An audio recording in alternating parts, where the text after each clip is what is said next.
Este emblemático edificio, situado en la calle Caseros 551, es uno de los hitos arquitectónicos más destacados de la provincia de Córdoba. El Palacio de Justicia es un verdadero tesoro del estilo neoclásico que fue declarado Monumento Histórico Nacional en 1986. Reconocido como uno de los 3 palacios judiciales más importantes del país, este majestuoso inmueble forma parte del corazón del centro de Córdoba.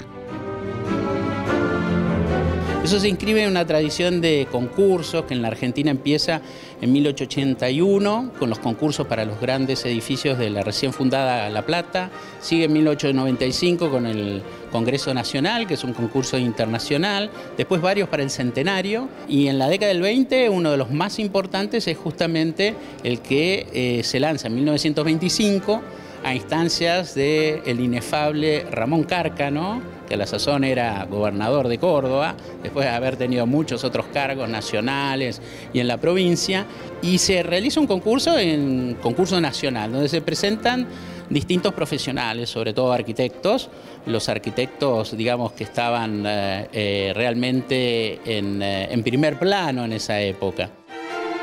Su diseño fue obra de los arquitectos José Hortal y Salvador Godoy, quienes resultaron ganadores de un concurso nacional que buscaba los mejores proyectos para edificios públicos.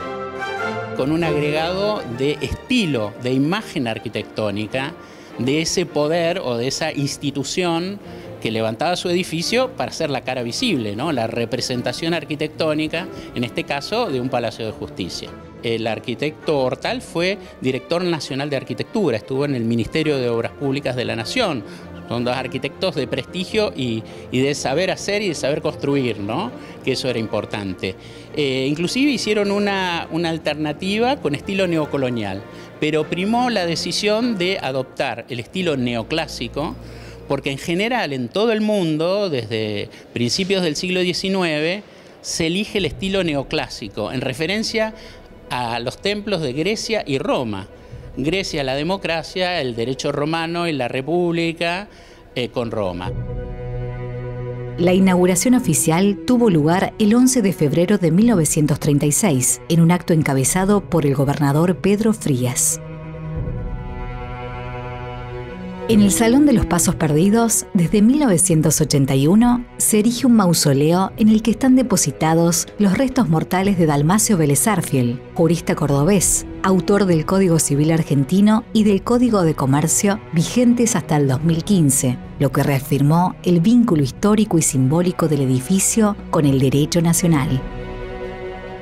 Los orígenes del palacio se remontan a la década de 1920, cuando el gobernador Ramón Cárcano impulsó un ambicioso plan de infraestructura pública que incluyó la construcción de este edificio.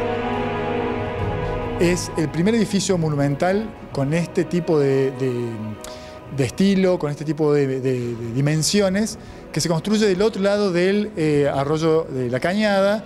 Habla también un poco de la historia de la traza urbana. Sabemos que la ciudad de Córdoba hasta la década del 70 del siglo XIX creció fundamentalmente hacia el oeste y hacia el este, y recién a finales del siglo XIX empieza a crecer hacia el norte y hacia el sur, esto es vencer los límites, las barrancas de la actual Cofico o Alta Córdoba o del actual pueblo de Güemes o Nueva Córdoba.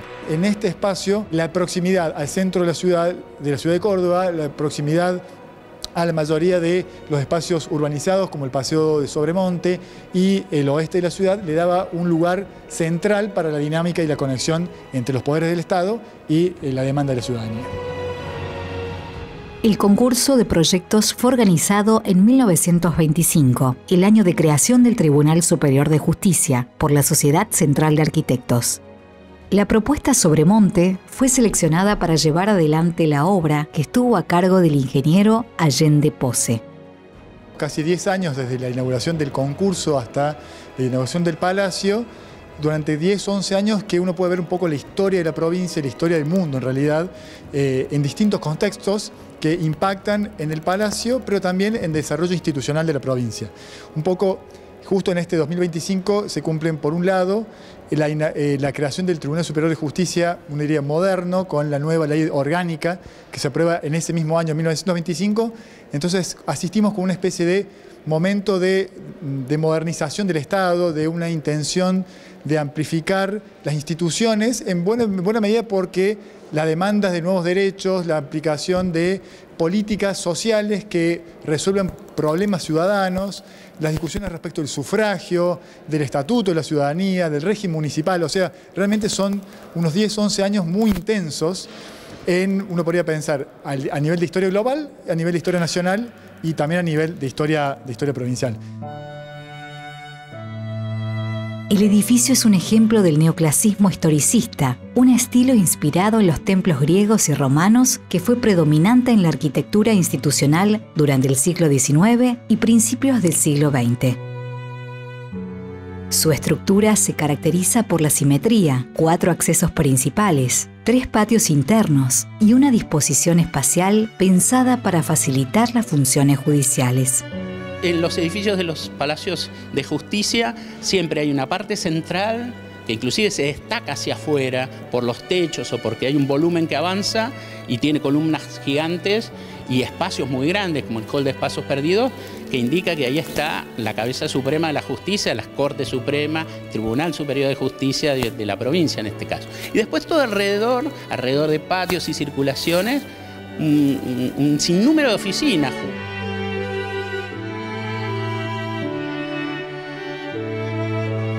La entrada principal, ubicada en la calle Caseros, destaca por un pórtico jónico monumental, una escalinata de granito y un frontón triangular adornado con bajorrelieves que simbolizan la justicia. La fachada combina pilastras dóricas y jónicas, otorgándole una sensación de fuerza y estabilidad, valores asociados al sistema judicial.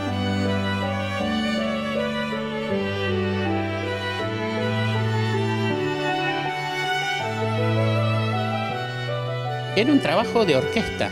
Estaba el director de orquesta, que eran los arquitectos que ganaron el concurso, después desarrollan el proyecto, planos más en detalle, etcétera, pero tienen la colaboración en ese desarrollo de artistas como escultores o artesanos o los que saben hacer las distintas técnicas constructivas y artesanado que nos da, por ejemplo, todo lo que es fabuloso en este edificio es el símil piedra. Hay miles de metros de revoque símil piedra que trata de imitar la piedra para darle más gravedad, ¿no es cierto?, al edificio y hacer que el peso de la justicia se note en el edificio.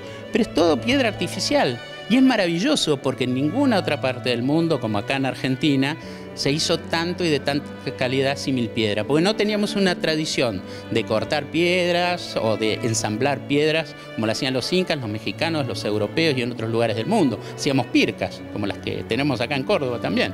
Y sí teníamos mucha mano de obra y muchos, sobre todo italianos, inmigrantes, que eran albañiles y que eran artesanos, que bueno, que decoraban como los dioses.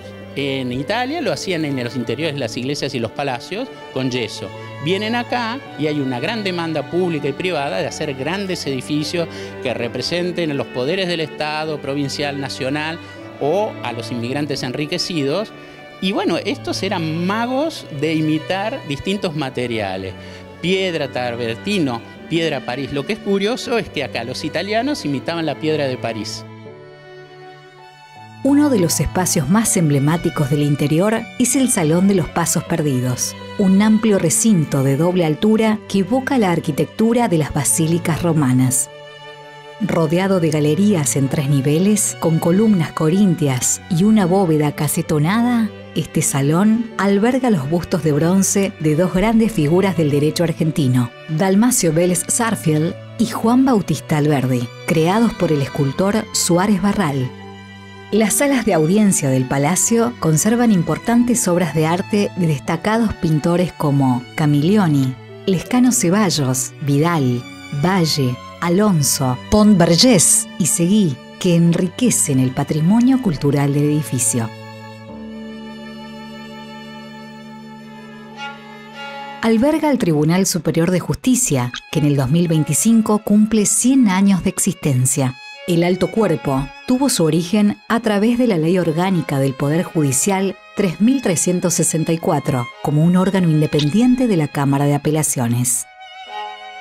Los vocales originales nombrados en 1925 fueron Enrique Martínez Paz, Pedro Robelli, Guillermo Rode, Sofanor Novillo Corbalán y José María Valdés. Esta ley orgánica que se sanciona en 1925 permitió realmente estabilizar una serie de cuestiones que al interior del Poder Judicial venían siendo sujetos de distintos tipos de conflictos. El punto central es cómo garantizar la autonomía de los poderes del Estado. Y uno de los puntos es, además de generar una ley que organice al Poder Judicial en su conjunto, es dotar de una casa de justicia, un lugar donde efectivamente el Poder Judicial se desenvuelva, se desarrolle. Por eso es tan importante, además de toda la riqueza arquitectónica y artística del Palacio, ser la sede de la justicia. Durante 60 años fue la sede de prácticamente todas las oficinas judiciales de la ciudad de Córdoba. Actualmente, las oficinas de cada uno de los vocales se encuentran en el primer piso sobre calle Caseros, mirando hacia el Paseo Sobremonte.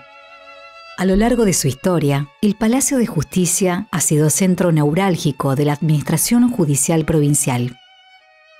Fue originalmente sede de todos los fueros del Poder Judicial Provincial. Con el paso del tiempo y ante el crecimiento de la población y el aumento de causas judiciales, se reorganizaron los espacios y varios fueros fueron trasladados a otras sedes. Este palacio es mucho más que una construcción. Es un reflejo de la organización estatal a finales del siglo XIX y un testimonio arquitectónico que mantiene viva la tradición greco-romana en un monumento que combina funcionalidad y monumentalidad.